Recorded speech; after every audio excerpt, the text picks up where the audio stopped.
Okay, full disclosure, this video is going to be kind of mean, but I have a master's degree in marketing and I'm dying to talk about why I think the D'Amelio brand has completely failed.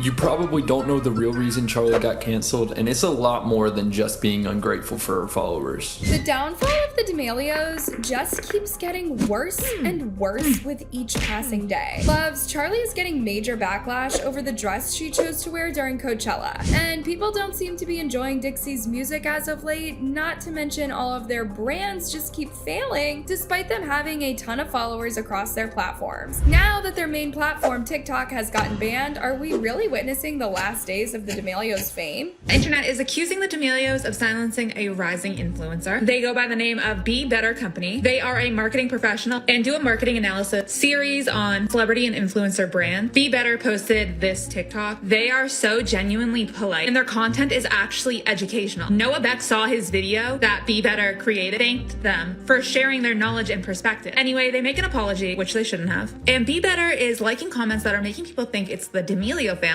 Then a D'Amelio ex-employee commented this and noted that Charli blocked him, and they work with TikTok constantly, so they have that on their side. So the drama just seems to follow the D'Amelios almost everywhere they go nowadays, and Charli in particular seems to be attracting the most drama as of late. Now, Charli recently posted a TikTok of her at Coachella dancing and basically having a good time. I won't lie, the song was catchy and the dance moves were on point. However, once the video was posted, the internet went crazy over Charli's dress. People were furious, calling Charli out for her dress choice, and all manner of things were being said. And the reason for all this drama is that it turns out that the dress Charli had on in the video was completely see-through. Now, people felt some type of way seeing Charli like that, and well, chaos just erupted on TikTok. You could not pay me enough money to shut up about Charli D'Amelio's white dress at Coachella. I'm so sorry, because what people have been saying and the discourse around this has just been mind-boggling. Charli D'Amelio's fan base is going crazy right now due to the fact that her homegirl posted this video of them just having fun.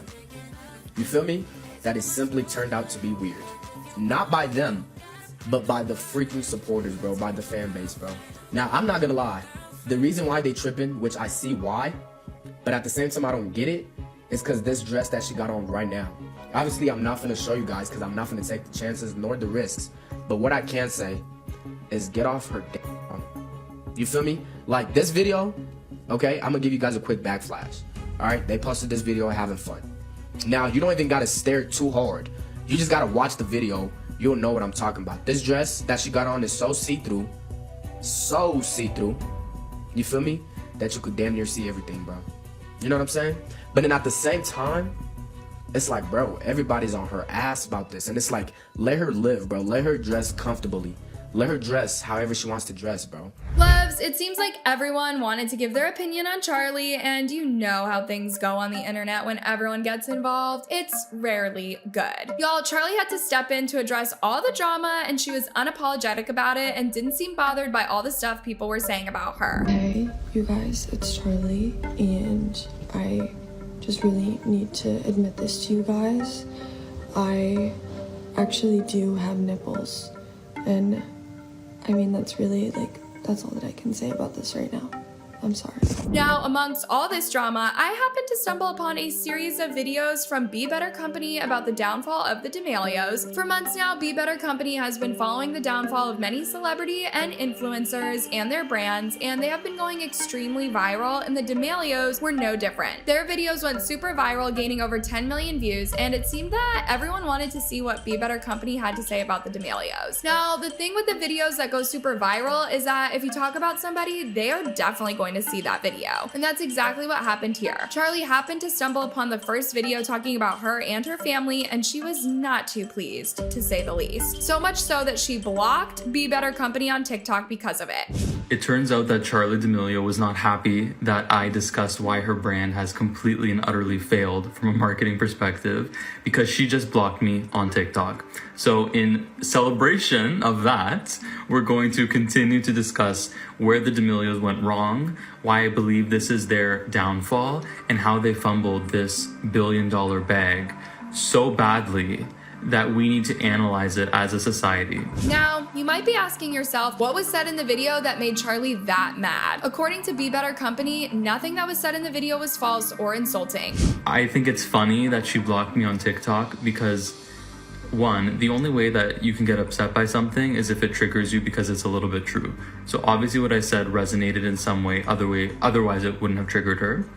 And two, I was very respectful in my delivery. I was very gracious toward them. I only spoke about business principles, and I tried to analyze it as objectively as I could. I didn't slander anybody. I didn't insult anybody's looks or anybody's personality. That's something I would never do. That's just not in my personality. However, when you're in the public eye and when you are a, multi-millionaire, that comes at a cost, and that cost is we are allowed to discuss you and analyze you in a public setting because you're a public figure. Charli must have just been pissed and triggered, and that's why she decided to block them on TikTok, and that was the way to go. Seeing the D'Amelio's downfall, I think, is very interesting because it highlights how you can be successful on social media long term. I think we all know that Charli was a product of the algorithm. She doesn't really have any real talent, no offense, but she's not a bad dancer, but what real value is she providing?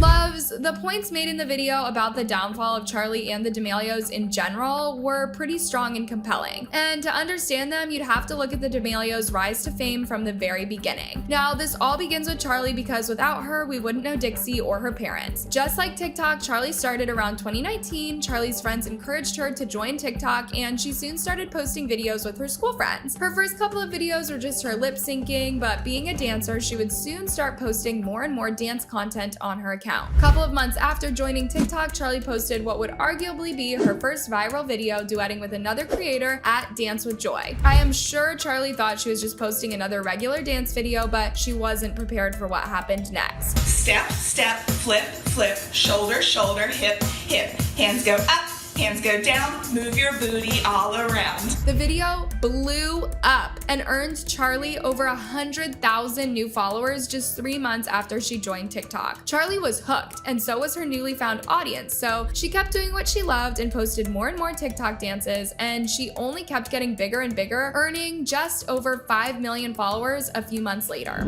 I was just blank faced. I didn't know what to say, and then it kind of set in and tears just started rolling down my eyes because this is all I ever really wanted to experience. Y'all, it seemed like Charli became an instant megastar almost overnight. Almost every day she was getting followers in the hundreds of thousands. However, some people are now questioning the authenticity of Charli's rapid growth. There have been all kinds of rumors about how she was able to get all those followers in such a short amount of time. Some people were saying that Charli was faking her followers, and other rumors were that TikTok was making people follow Charli as soon as they signed up on the app.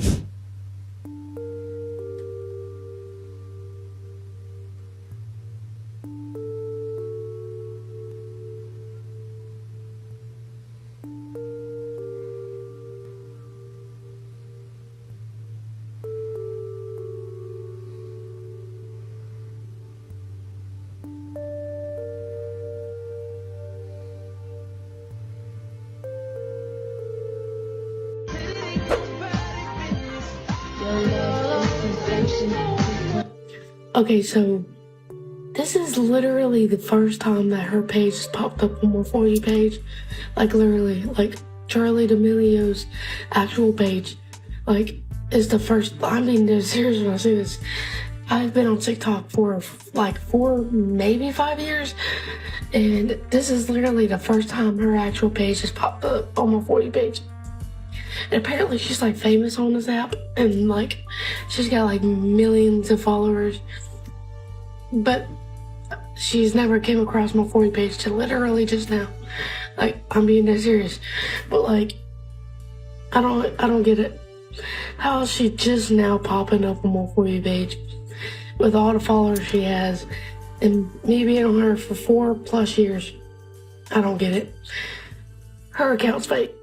Some people were even going as far to say that they had never even seen a single video from Charli, and yet to their surprise, she was one of the most popular people on the app. To this day, some people still don't believe that Charli's growth was organic, and that's why her numbers don't add up today. Did Charli D'Amelio get caught buying followers on TikTok?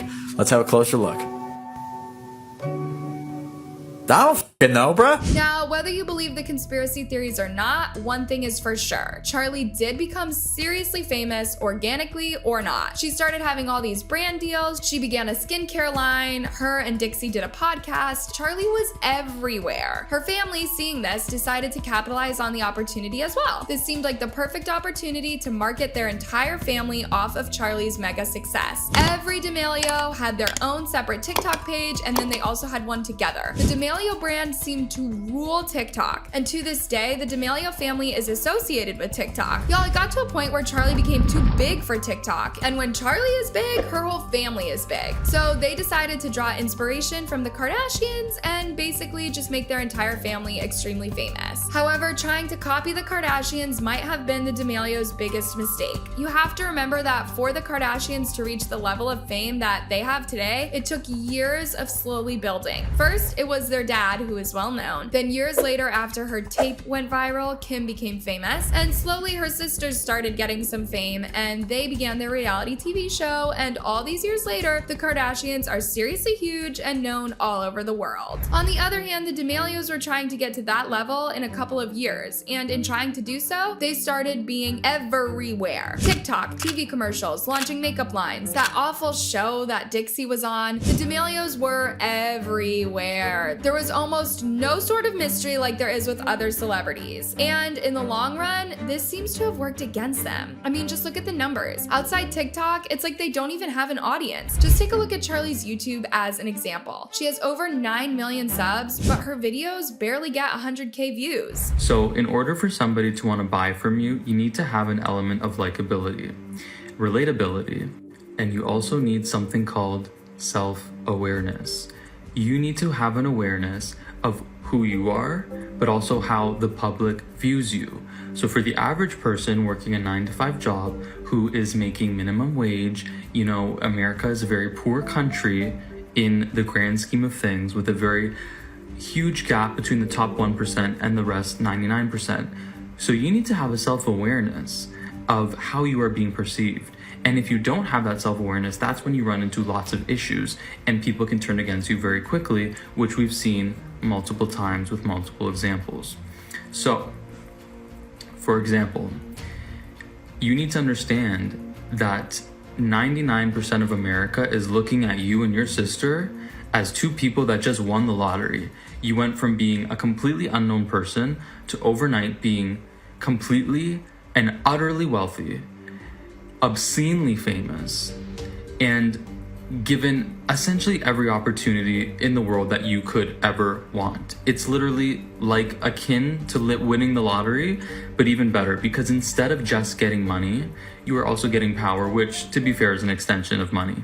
Now, it's not just on YouTube. At the height of their TikTok popularity, the D'Amelios decided to launch websites for Charli and Dixie to sell their merch and to promote all their stuff. But if you take a look at these sites today, they are almost abandoned. On Charli's website, you can clearly tell that it's been a while since it's been updated, because once you scroll down, you get prompted to go and watch Charli's new music video, If You Ask Me To, which was released over a year ago. Y'all, basically after the song was launched, they have never really bothered to check up on it ever again. And many suspect it's because nobody was visiting it. People are upset with Charli D'Amelio again because of this interview.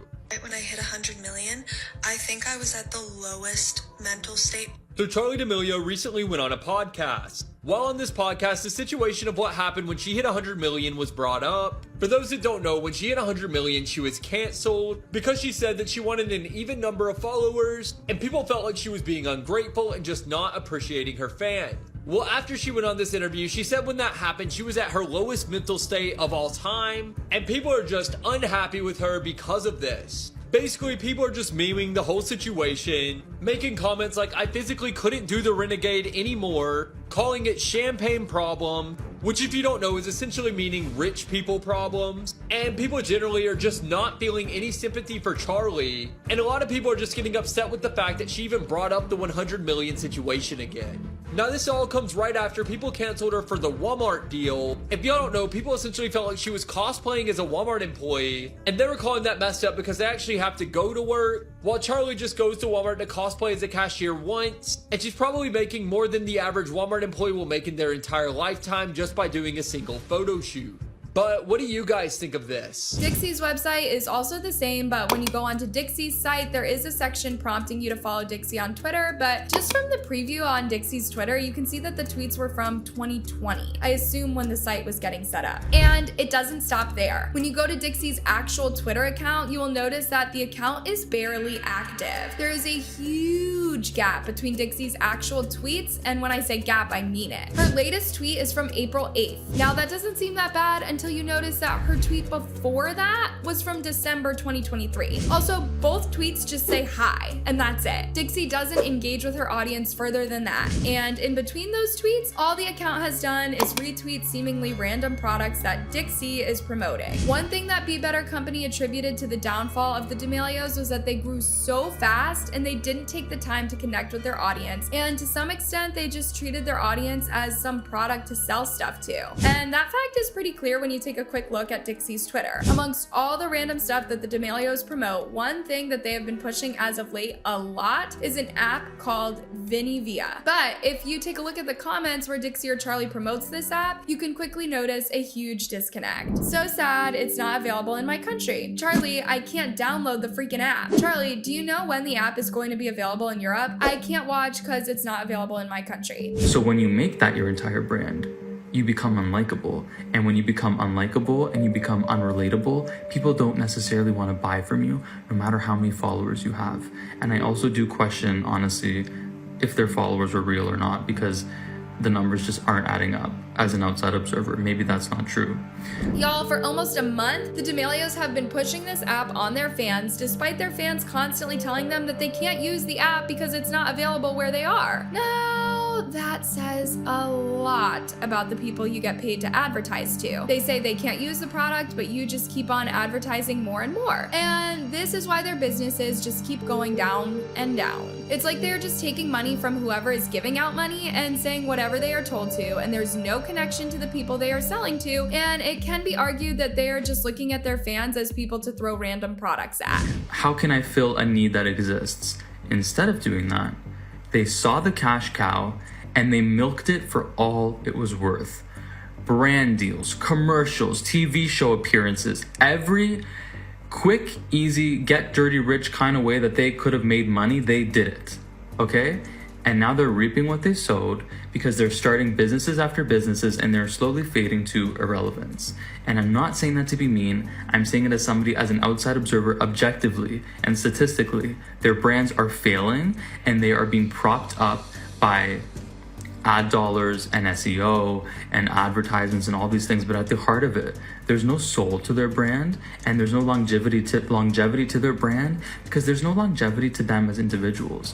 They weren't interesting enough to have a reality show, and I think that was a really big mistake. The D'Amelio brand in general doesn't seem to have any form of drive or direction at this point. They just have a ton of followers whom they want to make as much money as they can from. However, at one point Dixie did look like she actually cared about music, and I guess that's one of the reasons why initially her fans hyped her music so much. Her debut single, Be Happy, was a hit, gaining well over 100 million views on YouTube alone. She even launched The Early Late Show with Dixie D'Amelio, where she hosted a couple of musicians and TikTok influencers.